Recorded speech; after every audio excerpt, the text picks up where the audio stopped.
Yes, I think they've been walking us pretty methodically toward the expectation that they are going to have that more robust discussion about their balance sheet and about when and how they might begin to taper their asset purchases. So I think a surprise tomorrow when we get the statement and Chair Powell's press conference would be if he said we did not talk about it. I think that would be a big dovish surprise, if you will.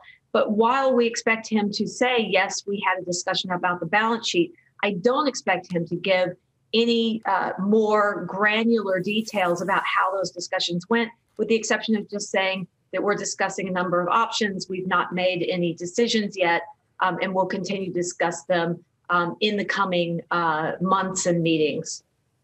So, Ellen, we continue to see the impact of the Delta variant when it comes to a public health standpoint. Rising hospital cases, a lot of concern about whether or not people who have been vaccinated will be, protected from this variant. But when it comes to the market, the impacts really seem muted, at least since last Monday. We saw that big dip, the market's having their worst day in 9 months last Monday.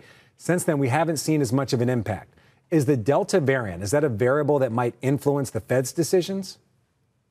So certainly if it were to create a surge in hospitalizations, death rates, if we started to see state and local governments talk about rolling back some of the opening up, and in particular, if there started to be talk that we were not going to reopen schools fully, then I do think that would be a concern for the outlook. I would be concerned. I think the Fed would be concerned too. We're not there yet. And in the statement itself from the FOMC, they do state that the outlook depends greatly on the path of the virus and that it remains a risk to the outlook. I still think that very generalized statement is appropriate and something that Chair Powell will remind folks when asked about in the Q&A that they already have COVID listed as one of the risks. So I think that's appropriate. You talk about markets. I do think that if you look at the 10-year yield today, we do believe that markets are not as optimistic in the outlook, or they're more worried about hits to the outlook like the Delta variant than say we are and say the Fed is currently, that seems a bit overdone. While we're talking about bond yields, obviously we've seen the 10-year fall from at least a month ago. I think about a month ago, the yield was about 1.48. This morning, it's down about at least, 20 basis points away from there. How much of the Fed's decision today do you see impacting the 10-year bond yield at least? And do you have a price target for that yield by the end of the year in the current situation we are now, knowing what we know today?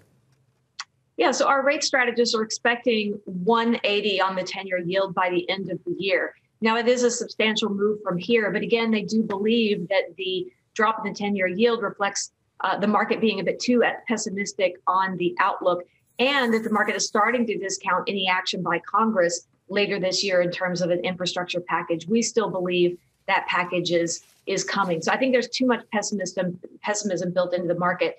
What I expect from the FOMC tomorrow is a quite optimistic take on the current conditions of the economy. Just as we saw in the Beige Book, that document that's prepared ahead of the meeting, laying out the current conditions across the economy. It described economic growth as robust. It's been quite some time since the Beige Book has described the economy as being robust. So I think that's going to come across as very optimistic in the statement. And I think Chair Powell is going to remain optimistic on the outlook, including that hope he still holds out, which I think is legitimate, that we would get a bump in labor supply as we go into the fall.